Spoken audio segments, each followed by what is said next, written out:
नमस्कार। हमारे चैनल में आपका स्वागत है। मैं हूं रामचंद्र मौर्य। आज हम चर्चा करेंगे दिल्ली चुनाव की। चुनाव आयोग द्वारा आचार संहिता लागू करते ही दिल्ली में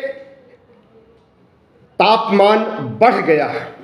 सियासी तापमान में बढ़ाने में भारतीय जनता पार्टी, आम आदमी पार्टी और कांग्रेस तीनों हैं। लोग कह रहे हैं कि इस बार त्रिकोणीय संघर्ष होगा, लेकिन दिल्ली में टहलने पर, मतदाताओं के बीच जाने पर हमें ऐसा कतई नहीं लगा कि त्रिकोणीय संघर्ष होने जा रहा है। आम आदमी पार्टी और भारतीय जनता पार्टी के बीच लड़ाई है और इसमें हमने जहां तक ऑब्जर्व किया है, आम आदमी पार्टी 2015-2020 की तरह 2025 में भी चुनाव जीतने जा रही है। मतदाताओं से मिलने का कार्यक्रम आज हमारा दिन भर का रहा और दिल्ली के कई इलाकों में जाकर मतदाताओं से रूबरू हुआ और उनके मन की गुत्थी को समझने का प्रयास किया। हालांकि मतदाताओं के मन की बात समझ पाना टेढ़ी खीर है। आजकल कोई मतदाता अपने पत्ते जल्दी से नहीं खोलता है कि वह किसे वोट देने जा रहा है, लेकिन संकेतों के आधार पर अनुमान लगाया जाए तो वह सब कुछ बयां कर देता है। खास करके आम आदमी पार्टी के पक्ष में दलित बाहुल्य मतदाताओं के बीच कुछ झुग्गी झोपड़ी में मैं गया तो वहां पर अंबेडकर का मुद्दा, बाबा साहब डॉक्टर भीमराव अंबेडकर का अपमान पिछले दिनों गृह मंत्री अमित शाह ने किया, तो यह मुद्दा दलित मतदाताओं के बीच जंगल में आग की तरह फैल गया। हमने करीब 30 दलित मतदाताओं से बात किया, जिसमें 19 लोगों ने कहा हम तो बाबा साहब अंबेडकर के अपमान का बदला चुकाएंगे। और कुछ ऐसा ही हाल प्रियंका गांधी के अपमान से जुड़ा हुआ है। दिल्ली की मुख्यमंत्री आतिशी के अपमान और कांग्रेस पार्टी के प्रत्याशी अलका लांबा के अपमान का मामला भी खास करके महिला वोटरों के बीच चर्चा का विषय है। और इस मामले में किसी एक पार्टी को, यानी कांग्रेस पार्टी को या आम आदमी पार्टी को वोट देने की बात नहीं कह रहे हैं मतदाता, लेकिन भारतीय जनता पार्टी को सिरे से नकार रहे हैं महिला अपमान होने की वजह से। जाहिर है कि दिल्ली में विगत 10 वर्षों से अरविंद केजरीवाल ने फ्रीबीज के लिए जो थैली खोली है, लाभकारी योजनाओं को जिस ढंग से अरविंद केजरीवाल दिल्ली में आम जनता तक पहुंचा रहे हैं, चाहे वह बिजली के बिल हो 200 यूनिट तक फ्री, चाहे वह पानी फ्री हो, वह चाहे स्वास्थ्य संबंधी दवाइयाँ, ऑपरेशन, बीमारियों की जांच, सब कुछ फ्री है दिल्ली में। इसके अलावा अरविंद केजरीवाल ने जो 2100 रुपये हर महिलाओं को जीतने के बाद हर महीने देने का योजना घोषित की है, महिला सम्मान योजना, इससे भी आम महिलाओं में खुशी की लहर दौड़ गई है और महिलाओं को लगता है कि अभी तक उन्हें फ्री बस सेवाएं पिछले 10 सालों से मिल रही है और अब अगर 2100 रुपये उनके अकाउंट में भी आएंगे तो उनके आमदनी का जरिया बढ़ जाएगा। तो महिलाएं एक तरफा भारतीय जनता पार्टी को नहीं, कांग्रेस को नहीं, आम आदमी पार्टी को जिताने का मन बना चुकी है।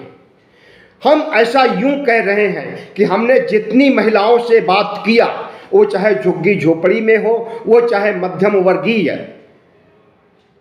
आवासों में हो, और वह चाहे उच्च वर्गीय परिवारों में हो, हर जगह मैंने गया और हमें ऐसा महसूस हुआ कि हर जगह की महिलाएं अरविंद केजरीवाल के पक्ष में वोट देना चाहती हैं। झुग्गी बस्तियों और गरीब तंग बस्तियों में अंबेडकर का नीले निशान का झंडा फहराया जा रहा है और उस पर आम आदमी पार्टी लिखा गया है। हमें लगता है कि बाबा साहब डॉक्टर भीमराव अंबेडकर का अपमान न सिर्फ दिल्ली के चुनाव में बल्कि जितने भी चुनाव होंगे वहां पर उसका असर रहेगा।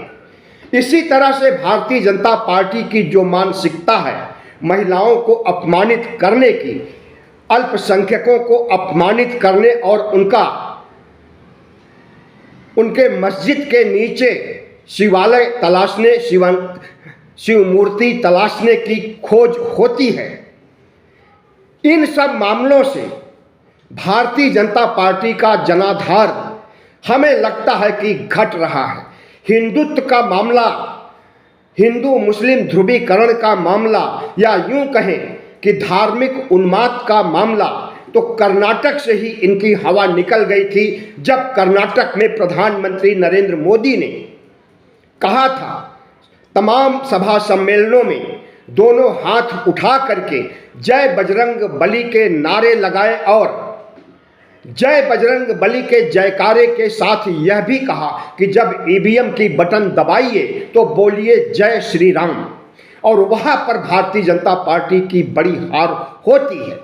इसी तरह से इनका जो अयोध्या का राम मंदिर मूर्तियों की प्राण प्रतिष्ठा को लेकर के जिस तरह से 22 जनवरी 2024 को लगा कि भारतीय जनता पार्टी एक तरफा जीत हासिल करने जा रही है, 543 में 400 पार होने जा रही है, लेकिन ऐसा कुछ नहीं हुआ। तो जाहिर है भारतीय जनता पार्टी का धार्मिक उन्माद, हिंदू मुस्लिम ध्रुवीकरण का मुद्दा अब पुराना पड़ गया है और इससे अल्पसंख्यक समाज, दलित समाज, ओबीसी समाज किसी न किसी रूप में प्रभावित हुआ है।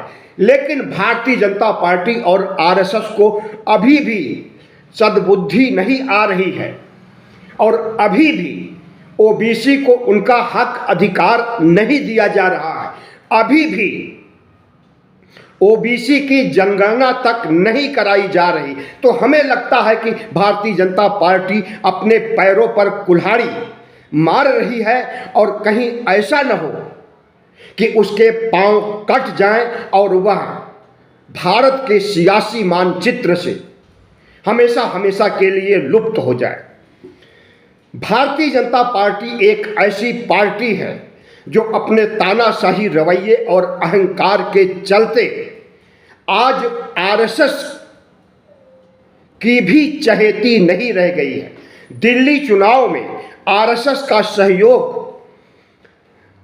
भारतीय जनता पार्टी को नहीं मिल रहा। याद रहे अभी हरियाणा और महाराष्ट्र में चुनाव हुआ और वहां पर भारतीय जनता पार्टी की बड़ी जीत हुई और वहां पर आरएसएस चुनाव शुरू होने के 6 महीने पहले से सक्रिय हो गया था। आरएसएस के स्वयंसेवक और प्रचारक घर घर जाकर के भारतीय जनता पार्टी का प्रचार कर रहे थे, लेकिन दिल्ली में यह कुछ चुनाव आयोग के चुनाव आचार संहिता जारी होने के बावजूद आरएसएस के कार्यकर्ता, आरएसएस के प्रचारक सक्रिय नहीं देखे जा रहे हैं। ऐसे में भारतीय जनता पार्टी बैकफुट पर खड़ी है और आम आदमी पार्टी 2015 और 2020 की तरह तीसरी बार हैट्रिक बनाने जा रही है। आम आदमी पार्टी की जीत की कई वजह होंगी।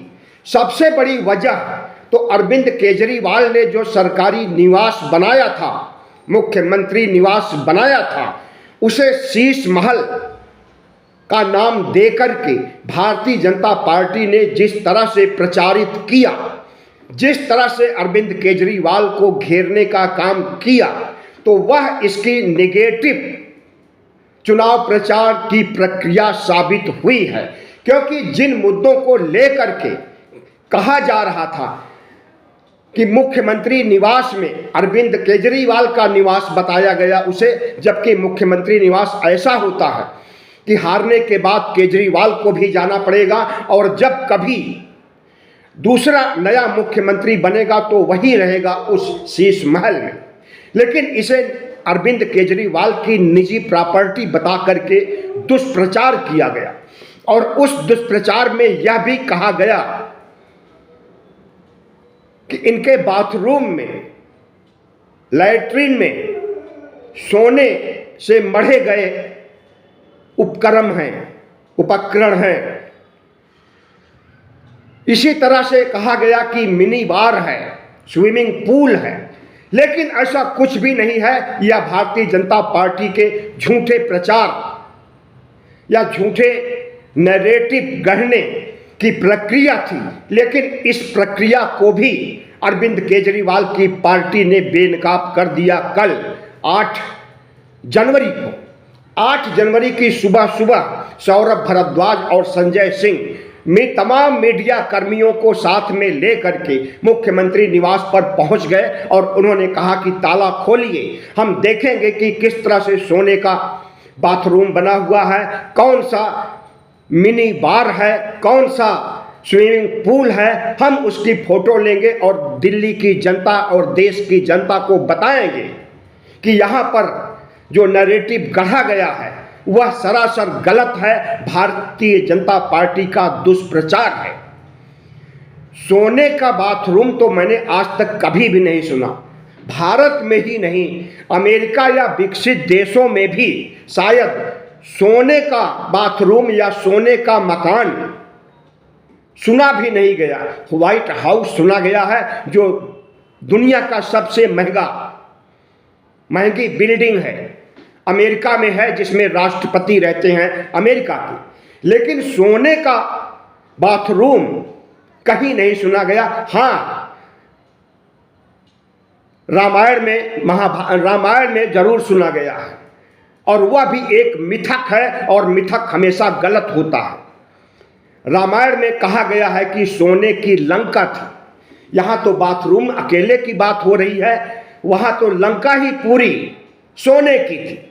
हम रामायण को सही नहीं मानते, महाभारत को सही नहीं मानते, इसलिए उसका उदाहरण नहीं देना चाहते हैं। लेकिन प्रसंग आ गया तो बताना पड़ा।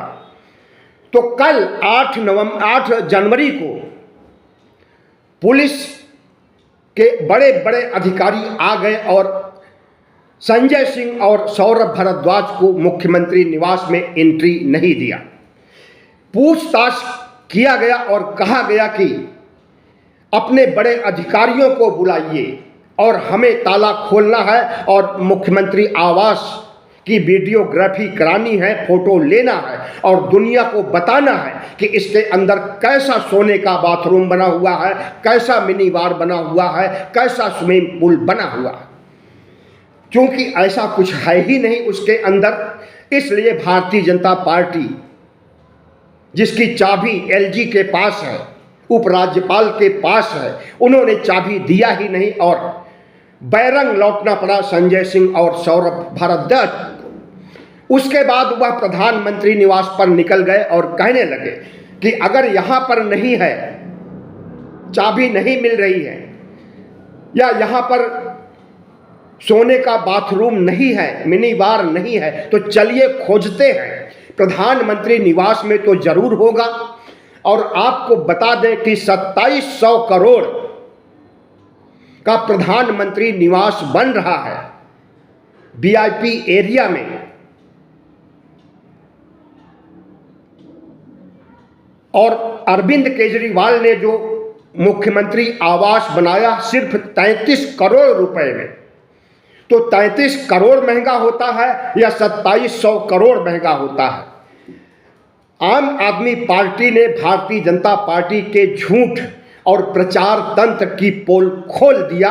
और अब दिल्ली की जनता समझ गई है कि अरविंद केजरीवाल एक ऐसे सियासतबाज हैं कि जो भारतीय जनता पार्टी के नेताओं की पोल पट्टी कांग्रेस नहीं खोल पाती है, वह काम अरविंद केजरीवाल कर देते हैं और उनके झूठ फेक न्यूज की पोल खोल देते हैं। इस तरह से इनका शीश महल का एजेंडा, जो कि एक बड़ा मुद्दा बना करके चल रहे थे, उसे आम आदमी पार्टी ने ध्वस्त कर दिया है। आम आदमी पार्टी की जीत की एक और वजह है, वह है एक तरफा मुस्लिम वोट। अभी मैंने बताया कि एक तरफा महिलाओं का वोट, एक तरफा दलितों का वोट। एक तरफा का मतलब कि 90% तक हो सकता है, 100% हम नहीं कह सकते हैं। तो एक तरफा मुस्लिम वोट भी मिलने जा रहा है और मुस्लिम वोट दिल्ली में लगभग 15% है। और 15% मुस्लिम वोट अगर एक तरफा अरविंद केजरीवाल को मिलता है, कांग्रेस को नहीं मिलता, भारतीय जनता पार्टी को नहीं मिलता है, तो इसका परिणाम क्या होगा आप खुद सोच सकते हैं। लाभार्थी योजना आज से नहीं है, लाभार्थी योजना के जनक अरविंद केजरीवाल ही हैं। भारत में 2013 में पहली बार इनकी सरकार बनी थी, उसी समय से लाभकारी योजना और फ्री में पानी बिजली मुफ्त करना, स्वास्थ्य सुविधाएं मुफ्त करना इनकी नीयत ही बन गई थी। और उस नीयत में बढ़ोतरी अब और ज़्यादा हो गई कि अब दिल्ली की महिलाओं को कैश भी दिया जाएगा। पहले कैश देने का प्रावधान नहीं था, सब कुछ फ्री था लेकिन कैश नहीं था। भारतीय जनता पार्टी कैश देने का विरोध भी नहीं कर सकती है, क्योंकि वह कई राज्यों में, अभी जिन 2 राज्यों में हरियाणा और महाराष्ट्र में उसकी जीत हुई है, वहां पर लाडली बहना योजना, जो मध्य प्रदेश की योजना है, उसे लागू किया गया। और वोटिंग होने के पहले चुनाव आयोग द्वारा अधिसूचना जारी करने के पहले महिलाओं के अकाउंट में पैसे डाले गए। महिलाओं को भी विश्वास हो गया कि पैसा मिलेगा जब तक बीजेपी की सरकार रहेगी या एनडीए की सरकार रहेगी। इसलिए महिलाओं ने एक तरफा वोट दिया और भारतीय जनता पार्टी की बड़ी जीत हुई। तो वही फार्मूला अरविंद केजरीवाल दिल्ली में अपनाना चाहते हैं, जिसका विरोध न कांग्रेस कर सकती है और न भारतीय जनता पार्टी। कांग्रेस ने भी हालांकि 2500 रुपए हर महिलाओं को देने की घोषणा किया है, लेकिन कांग्रेस ने जब उसका शासन रहा है, शीला दीक्षित जब तक मुख्यमंत्री थी या उसके पहले, कभी भी कोई सुविधा, कोई भी फ्री बीज नहीं दी गई, कोई भी कैश नहीं दिया गया। इसलिए कांग्रेस के प्रति दिल्ली की जनता का विश्वास नहीं है। ठीक उसी तरह से भारतीय जनता पार्टी के प्रति भी अगर भारतीय जनता पार्टी 3000 रुपए देने की घोषणा करती है, अभी तक की नहीं है, अगर करती है तो उस पर भी दिल्ली की जनता विश्वास नहीं करेगी। और हमने आज जिन महिलाओं से या पुरुषों से, मतदाताओं से बात किया, जब मैंने उनसे पूछा कि 3000 रुपए अगर भारतीय जनता पार्टी आपको दे, आपके अकाउंट में डाले, तो क्या आप उनको वोट देंगे, सिरे से इनकार कर दिया और कहा कि पहले 15-15 लाख दें, उसके बाद फिर 3000 रुपए हमारे अकाउंट में डालें। अगर 15 लाख आएगा तभी हम विश्वास करेंगे और तभी हम बीजेपी को वोट देंगे। तो भारतीय जनता पार्टी अपने कुकर्मों की वजह से, क्या जरूरत थी अंबेडकर का अपमान करने का, क्या जरूरत थी प्रियंका गांधी आतिशी और अलका लांबा का अपमान करने का। अपने हाथों से अपने पैरों पर कुल्हाड़ी मारने का काम भारतीय जनता पार्टी की है, जबकि भारतीय जनता पार्टी के पीछे बहुत बड़ा थिंक टैंक है। वह थिंक टैंक आरएसएस माना जाता है और भारतीय जनता पार्टी का मीडिया सेल इतना स्ट्रांग है, आईटी सेल इतना बड़ा है कि वह कोई भी झूठ को प्रचारित करके उसे सत्य साबित करने या सत्य जैसा दिखने के लिए हमेशा कोशिशें करती रहती है। लेकिन दिल्ली के चुनाव में भारतीय जनता पार्टी का थिंक टैंक, गोदी मीडिया, व्हाट्सएप यूनिवर्सिटी सब कुछ फेल हो गया। अरविंद केजरीवाल का भी सोशल मीडिया बहुत तेजी से सक्रिय है और पंजाब प्रांत से, जहां पर कि आम आदमी पार्टी की सरकार है, वहां से 50,000 टेक्निकल, जो आईटी क्षेत्र के टेक्निकल होते हैं, उन्हें बुलाया गया है और वह रात दिन अरविंद केजरीवाल का प्रचार कर रहे हैं और गोदी मीडिया और आईटी सेल को टक्कर दे रहे हैं। तो प्रचार के मामले में भी आगे है आम आदमी पार्टी और जीत के लिए जनता के बीच जाने पर जो महसूस होता है उसमें यही लगता है कि अभी तक कल मतलब कि 10 दिन बाद क्या स्थिति रहेगी, ऊंट किस करवट बैठेगा, हम नहीं कह सकते हैं। लेकिन अभी के देखते हुए मतदाताओं का रुझान आम आदमी पार्टी की तरफ है। दिल्ली में कानून व्यवस्था केंद्र के हाथों में है। दिल्ली पुलिस अमित शाह के अंडर आती है, गृह मंत्रालय के अंतर्गत दिल्ली पुलिस है और दिल्ली में जितना क्राइम हो रहा है शायद भारत के दूसरे राज्यों में उतना नहीं हो रहा। आए दिन हत्याएं हो रही हैं, आए दिन आतंकवादी गतिविधियां हो रही हैं, आए दिन अपहरण हो रहे हैं, जिसका जिक्र कई बार अरविंद केजरीवाल कर चुके हैं कि गृह मंत्री के घर से कितनी कितनी दूरी पर कब कब हत्याएं हुई हैं और उसमें से किसी भी आरोपी को पकड़ा नहीं गया, उन्हें दंडित नहीं किया गया। पकड़ा नहीं गया इसलिए वारदातें बढ़ रही हैं। और आपको बता दें कि दिल्ली में 3 बलात्कार हर रोज हो रहे हैं, औसतन 3 बलात्कार रोज हो रहे हैं। और भारतीय जनता पार्टी के हाथ में कानून व्यवस्था है, कानून व्यवस्था लचर है, इस वजह से बलात्कार भी हो रहे हैं, अपराध के आंकड़े भी बढ़ रहे हैं, जिससे दिल्ली की जनता त्रस्त है और भारतीय जनता पार्टी को सबक सिखाने का मन बना चुकी है। दिल्ली के मतदाताओं का कहना है कि कानून व्यवस्था को सही करने के लिए अगर अरविंद केजरीवाल के हाथ में दिल्ली पुलिस को सौंप दिया जाए तो हम समझते हैं कि अपराधों पर 90% कंट्रोल हो जाएगा।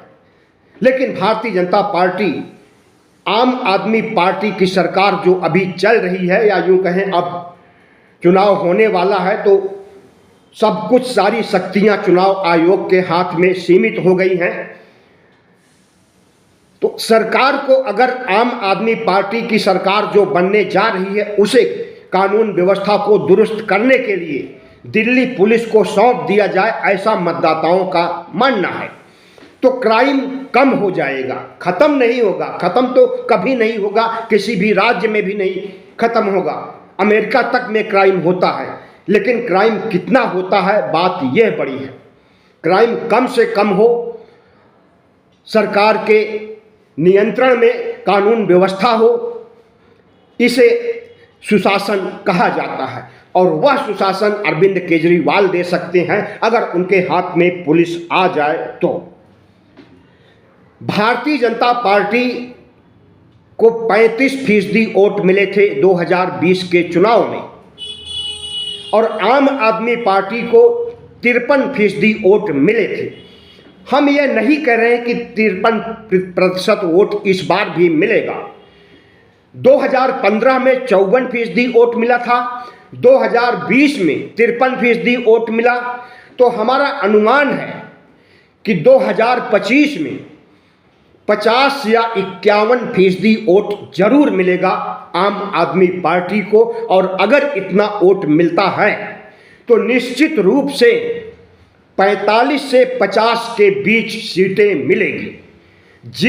जीत का मार्जिन 36 है, कुल 70 सीटें हैं, जिसमें से 36 सीटों पर जादुई आंकड़ा माना जाता है 36 सीटें लाने वाले की सरकार बन सकती। लेकिन इस बार भी लगभग 50 सीटें आम आदमी पार्टी को मिलने जा रही है, ऐसा कई सर्वे भी कह रहे हैं। और जो तमाम पार्टियां अपना अपना सर्वे कराती हैं, उन सर्वे में भी निकल करके यही आया है। तो निश्चित रूप से निसंकोच कहा जा सकता है कि आम आदमी पार्टी दिल्ली पर हैट्रिक करने जा रही है और फिर से अपनी सरकार बनाने जा रही है। बहुत बहुत धन्यवाद। हमारे चैनल को सब्सक्राइब कीजिएगा, लाइक कीजिएगा और शेयर कीजिएगा।